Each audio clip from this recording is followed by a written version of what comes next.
दोस्तों, movie diaries में आप सबका स्वागत है। दोस्तों, आज की फिल्म नुआन कहानी खोए हुए प्रेम और समय के बीते हुए दर्द के आसपास घूमती है। कहानी एक छोटे से गांव से शुरू हुई, एक शांत जगह जहां वक्त जैसे ठहर सा गया हो। दृश्य शुरू होता है एक जवान शख्स जिंघे से, जो 10 साल बाद शहर से अपने गांव वापस लौटा है। सुबह सुबह ही साइकिल लेकर गांव की सैर पर निकल गया। गांव पुरानी यादों से भरा हुआ है। मिट्टी की दीवारें, धूप से झिलमिल खेत और ये धूल से भरी हुई सड़क जहाँ कभी वो दौड़ा करता था। वो देखता है कि सब कुछ बदल गया है, पर हवा में अब भी एक पहचानी सी खुशबू है, मानो जैसे ये गांव, ये सड़क और खेत उसके लिए बाहें बिछाए उसके इंतजार में हो। पहले वो जाकर अपने टीचर चाऊ से मिला, जिन्हें वो सबसे ज़्यादा पसंद करता था।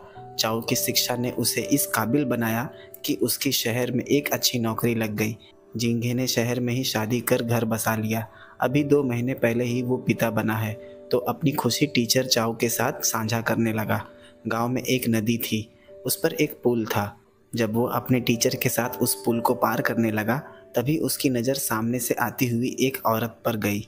उस चेहरे को देख भीतर यादों का सिलसिला दौड़ पड़ा। ये कोई और नहीं, नुआन थी, उसकी बचपन की दोस्त। धूप से झुलसी हुई पीठ पर भारी सा घास का बोझ। वो धीरे धीरे लंगड़ा कर चल रही थी। शायद उसका एक पैर ठीक नहीं। जींगे एक पल के लिए ठहर गया, उसकी सांस अटक गई हो जैसे, और वक्त वहीं रुक गया। जींगे धीरे से पुकारता है, नुआन। नुआन वहीं रुक गई। उसने पीछे मुड़कर देखा। एक पल के लिए आंखों में हैरानी दिखाई दी। उसने कहा कि कौन हो तुम? क्या मैं तुम्हें जानती हूँ? इतना कहते ही उसने नज़रें फेर ली। ये शब्द ही जाहिर करते हैं कि अब तक वो झींगे को भूल नहीं पाई है। उसने कहा कि मैं सोच भी नहीं सकता था कि कभी तुम्हें इस तरह से देखूंगा। इस पर नुआन मुस्कुरा पड़ी। उसने कहा, खुशी और सुकून का एक साथ मिलना मुमकिन नहीं, इसलिए मैंने सुकून को चुना। उसने अपना बोझ वहीं उतार दिया और नदी पर मुंह धोने लगी। लेकिन बातों का सिलसिला रुका नहीं। नुआन की भी शादी हो चुकी, एक बेटी भी है। यहाँ वो कहना चाहती थी कि जीवन में उसे जो भी चाहिए वो सब है उसके पास। यहाँ हमें पता चलता है कि दोनों बस दोस्त ही नहीं थे, दोनों ने एक दूसरे में अपना भविष्य देखा था। लेकिन जिंगे गया तो वापस लौटा ही नहीं। अब वो अपना बोझ उतार कर जाने लगी। जिंगे अपनी साइकिल लाने चला गया ताकि वो नुआन को घर छोड़ दे। लेकिन जब तक वो साइकिल लेकर आया तो वो अपना बोझ लेकर घर की तरफ बढ़ चुकी थी। जिंगे ने उसे आवाज़ नहीं दी। अंदर एक गिल्ट है। आज उसे पहली बार डर लगा, काश वो यहाँ लौट कर ना आया होता और नुआन से न मिला होता। कहानी पुरानी यादों में खो गई, जब नुआन और जिंगे गांव के झूले पर एक साथ झूला करते। हरे भरे खेतों से होकर एक कच्ची सड़क गुजरती। उसी सड़क से होकर नुआन और जिंगे साथ स्कूल जाया करते। नुआन बहुत ही सुंदर गाती थी। जब भी वो गाती तो जिंगे एक नई ऊर्जा से भर जाता। यहाँ रात अपने टीचर से जिंगे को पता चला कि नुआन की शादी इसी गांव के एक लड़के से हुई है, जो सुन और बोल नहीं सकता।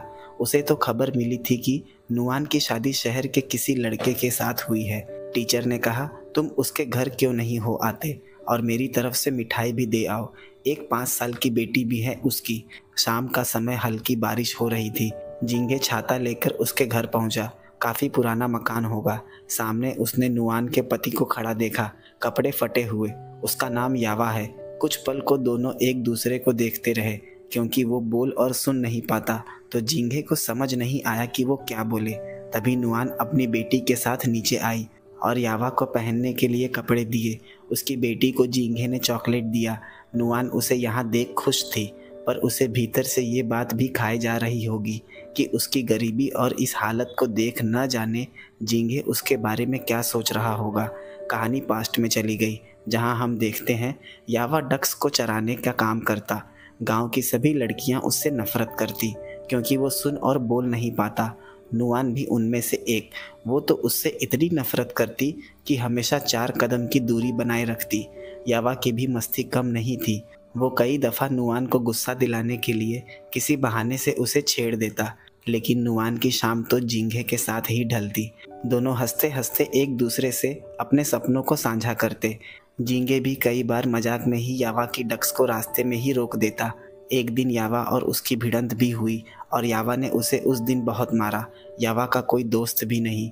जब सब झूला झूल अपने घर चले जाते तो वो आकर उस झूले को धक्का देता और अकेले में मुस्कुराता। कहानी फिर से प्रेजेंट में आ गई। जिंगे अभी तक गया नहीं। नुआन ने उसे खाने पर रोक लिया, लेकिन वो खुद को यहाँ एक अजनबी महसूस कर रहा है, इसलिए वो कुछ बोल नहीं रहा। वो देख रहा था कि किस तरह से नुआन ने खुद को इस रंग में ढाल लिया है। जहाँ एक वक्त पहले वो यावा से दूर भागा करती थी, आज वो उससे साइन लैंग्वेज में बात करती है, क्योंकि जिंगे ने कभी सोचा भी नहीं था कि वो यावा के साथ शादी करेगी, जो कि बोल और सुन नहीं सकता। अभी खाने में वक्त था तो जिंगे वहाँ यावा का काम में हाथ बटाने लगा, लेकिन उसकी नज़र नुआन से नहीं हट रही। कहानी पास्ट में चली गई। हम देखते हैं एक दिन गांव में कलाबाजों की एक मंडली आई, जिसे नट मंडली भी कहा जाता है, जो कि शहर से थे, जो करतब दिखाकर नाच गाकर लोगों को अपनी तरफ आकर्षित कर लेते। फिर क्या बूढ़े और क्या जवान, हर कोई उनकी कलाबाजी का दीवाना हो जाता। नुआन भी उनमें से एक थी। उसकी निगाह एक नट पुरुष पर जाकर अटक गई। जवान और खूबसूरत था। उसकी आंखों में एक नशा मालूम पड़ता है। वहाँ और भी नटबाज थे, लेकिन उसकी निगाह उस लड़के से नहीं हट पाती। जिंगे अकेले ही स्कूल चला जाता और नुआन स्कूल की छुट्टी लेकर वहीं खड़ी बस उसे एक टक देखती रही। न जाने इतना खूबसूरत और जवान लड़का इन नटों के समूह में कहाँ से आ गया। एक दिन नुआन गली से भागती हुई जाने लगी, तभी वो यावा से टकरा गई। दोनों कुछ देर एक दूसरे की तरफ देखते रहे। शायद से यावा भी नुआन को पसंद करता है, लेकिन नुआन वहाँ से चली गई। अब वो उस नट लड़के के प्रेम में पड़ चुकी थी। पूरा दिन दोनों साथ ही बिता देते और अब वो जिंगे से मिलने भी नहीं आती। यावा और जिंगे एक दूसरे के लिए ही झूला झूला कर समय बिता लेते, लेकिन जिंगे को इस बात की खबर थी कि नुआन उस नट लड़के के प्रेम में है, क्योंकि अक्सर वो उन्हें गांव के सड़कों से साथ गुजरते हुए देखता। मौका मिलते ही नुआन उस लड़के से मिलने उसके ठिकाने पर पहुंच जाती, जहां सारे नट साथ रहा करते। वो लड़का खुद को आईने के सामने तैयार करता। वो जैसे जैसे अपने चेहरे पर ब्रश फेरता, नुआन उस रूप में एकदम से खोती चली जाती। उसके बाद वो नुआन को भी सजाता। सज धज कर जब वो खुद को आईने में देखती तो वो खुद को उनमें से एक समझने लगती। वो लड़का उसकी खूबसूरती की तारीफ करता और उसे एक नई उम्मीद देता कि उसे भी शहर चलकर कलाबाजों के समूह से जुड़ जाना चाहिए, क्योंकि नुआन की आवाज़ इतनी सुरीली है कि कोई भी उसका दीवाना हो जाए। उसने कहा कि वो नट समूह के मास्टर से बात करेगा कि वो नुआन को भी अपने समूह के साथ शहर लेकर चले। दूसरे दिन स्कूल जाते वक्त नुआन ने अपने पिता को रोक लिया और कहा। टीचर ताओ ने उसकी आवाज़ की तारीफ़ की और स्कूल ने उसे सिंगिंग कंपटीशन के लिए सिलेक्ट किया है। अगर वो ये कंपटीशन जीत गई तो उसे शहर भेजा जाएगा। उसने अपने पिता से लेदर शूज़ मांगे, जिस पर पिता ने उसे एक थप्पड़ जड़ दिया कि कहीं जाने की ज़रूरत नहीं। पिता के पास इतने पैसे नहीं थे कि वो उसे लेदर शूज़ दिलवा पाए। जिंगे भी वहीं खड़ा ये सब देखता रहा। वो पास आया और कहा कि बस जूते ही तो हैं, जब मेरे पास पैसे हो जाएंगे तो मैं तुम्हें जूते खरीद दूंगा। हम देखते हैं अब वो उस नट लड़के के काफ़ी करीब चली गई थी। उसे यकीन हो चला था कि अगर कोई उसके जीवन में बदलाव ला सकता है तो ये नटों का समूह ही है। एक दिन जिंगे उसे ढूंढता हुआ नटों को ठिकाने आ पहुंचा। आज उनका समूह गांव छोड़कर वापस शहर जा रहा है। नुआन अपने पिता को वहां ले आई थी ताकि वो नट समूह के मास्टर से उसे शहर ले जाने की बात कर सके, लेकिन उस समूह के मास्टर ने मना कर दिया कि हम उसे साथ नहीं ले जा सकते। पिता ने बहुत गुजारिश की। उन्होंने कहा कि मेरी बेटी को पैसे मत देना, बस उसे खाने और रहने के लिए जगह दे देना। फिर भी वो शख्स नहीं माना। जिंगे उसके भीतर होती उथल पुथल को महसूस कर पा रहा था। वो चाहता था कि नुआन नट मंडली के साथ शहर चली जाए, क्योंकि नुआन उसी जगह के लिए बनी है। एक आखिरी बार वो उस नट लड़के से मिली, क्योंकि आज वो चला जाएगा। नुआन की आंखों में एक नमी सी छा गई, क्योंकि न जाने फिर कब उसका इस गांव लौटना होगा, और लौटना होगा भी या नहीं किसे पता। लेकिन उसने कहा कि वो एक दिन आकर ज़रूर उसे अपने साथ ले जाएगा। निशानी के तौर पर उसने उसे एक आईना दे दिया था, जिसमें वो खुद को दिन रात देखा करती, इस उम्मीद से कि एक दिन वो ज़रूर आएगा उसे लेने। कहानी प्रेजेंट में आ गई। जिंगे उसके परिवार के साथ डिनर कर रहा है और धीरे धीरे वो उस माहौल में घुलने लगा था। नुआन की बेटी से भी बात कर लेता। टेबल पर बैठा यावा कभी मुस्कुराता तो कभी उसका चेहरा दुख से गिर जाता कि जिंगे तो पढ़ा लिखा कमाने वाला इंसान, वो तो अपने परिवार को एक अच्छी ज़िंदगी दे पाएगा, लेकिन क्या वो कभी नुआन और अपनी बेटी को एक बेहतर ज़िंदगी दे पाएगा? क्या उसे पढ़ने के लिए शहर भेज पाएगा? शाम नुआन और जिंगे बैठ अपने पुराने दिनों को याद कर कभी मुस्कुराते तो कभी भावुक हो जाते, लेकिन अतीत को अब चाह कर भी नहीं बदला जा सकता। तभी नुआन की बेटी नीचे आई, पैरों में नुआन का नया लेदर का जूता पहने हुए। सब उसे देखने लगे, जिंगे भी उसे देखने लगा। नुआन उस जूते को कमरे में लेकर चली गई और उसे ध्यान से देखने लगी। यहाँ हम समझ नहीं पाते कि न जाने ऐसा क्या खास है इस जूते में। कहानी पास्ट में आ गई। नुआन अब भी उस नट लड़के को याद कर रही है कि साल भर से ज़्यादा हो गए लेकिन वो आया नहीं। जिंगे ने उसे समझाया कि अब वो नहीं आने वाला, अब तक वो उसे भूल भी गया होगा, लेकिन नुआन उसकी बातों से सहमत नहीं।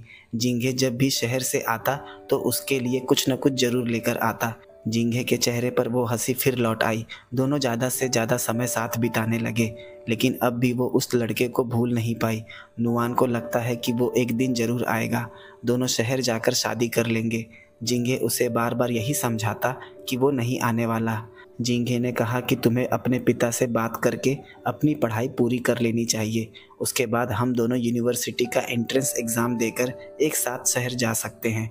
यहाँ नुआन ने कहा कि अगर वो लौट कर नहीं आया तो मैं तुमसे शादी कर लूँगी, लेकिन जिंगे अभी इन बातों के लिए तैयार नहीं, उसे अपनी पढ़ाई पूरी करनी है। वहाँ दोनों झूले पर एक साथ झूलने लगे। झूले की रस्सी टूट गई और दोनों नीचे गिर गए, जिसमें नुआन का एक पैर फ्रैक्चर हो गया, जिस वजह से आज भी वो ठीक से नहीं चल पाती। वक्त बीत गया। जिंगे ने यूनिवर्सिटी का एंट्रेंस क्लियर कर लिया है और उसे लेटर भी आ गया। उसने सबसे पहले ये बात नुआन से जाकर बताई। हम देखते हैं जिंगे शहर जा रहा है, लेकिन नुआन खुश नहीं दिखाई दे रही। उसने कहा कि मैं जल्द लौटकर आ जाऊंगा और वहाँ से लेटर भी भेजा करूंगा। नुआन ने कहा शायद मैं तुम्हारे काबिल नहीं, अगर तुम्हारे भेजे गए 3 लेटर्स के जवाब न मिले तो मुझे भूल जाना। जिंगे ने बस इतना ही कहा कि पत्र लिखते रहना। कहानी प्रेजेंट में आ गई। जिंगे ने यावा को शहर से लाई हुई सिगरेट दी। उसे देख यावा काफ़ी खुश हुआ। दोनों के बीच कभी वैसे गहरी दोस्ती नहीं हुई, लेकिन आज दोनों एक दूसरे के मन को बेहतर ढंग से पढ़ पा रहे थे। हम देखते हैं कल सुबह की उसकी ट्रेन है। उसने नुआन से कहा कि अब मुझे चलना चाहिए। आखिरी बार वो सबसे मिला। जाने से पहले उसने अपना छाता नुआन की बेटी को दे दिया और बारिश में भीगते हुए निकल गया। थोड़ी दूर पहुंचा कि पीछे से नुआन भागती हुई आई और उसे उसका छाता लौटा दिया। उसने कहा कि हमें इसकी आदत नहीं, तो इसे अपने साथ ले जाओ। वहाँ दोनों ने अपना हाल दर्द बयान किया। शायद दोनों की किस्मत इसी तरह से तय थी। नुआन वहाँ से लौट गई। जिंगे वहीं बारिश में कुछ देर खड़ा रहा। रात वो सोया भी नहीं। उसे नींद नहीं आ रही क्योंकि कुछ पुरानी यादों ने आंखों में जगह बना ली थी। नुआन के साथ बीता हुआ बचपन याद आने लगा, जब दोनों एक साथ खेला करते थे।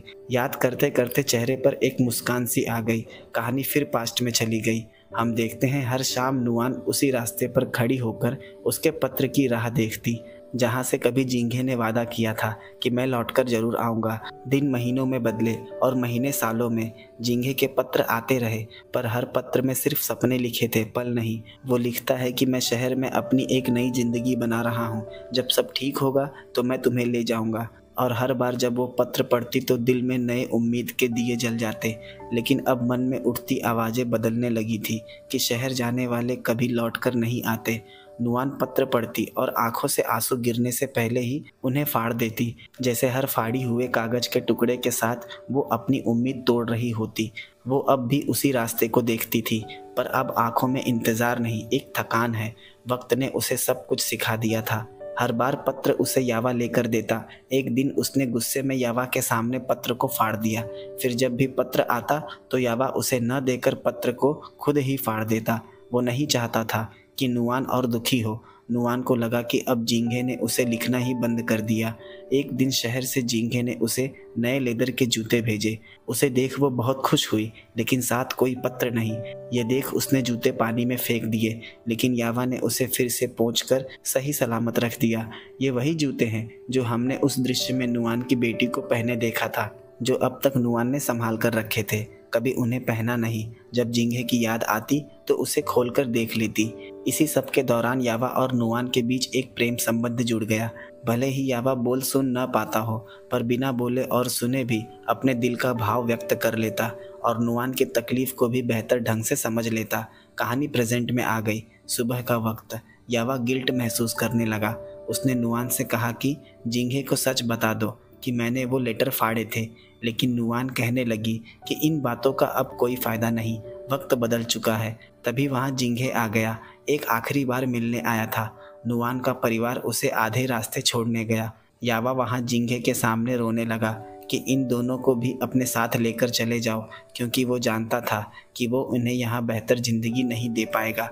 नुआन अपने आंसुओं को रोक नहीं पाई और उसे धक्का देकर अपने साथ लेकर चली गई।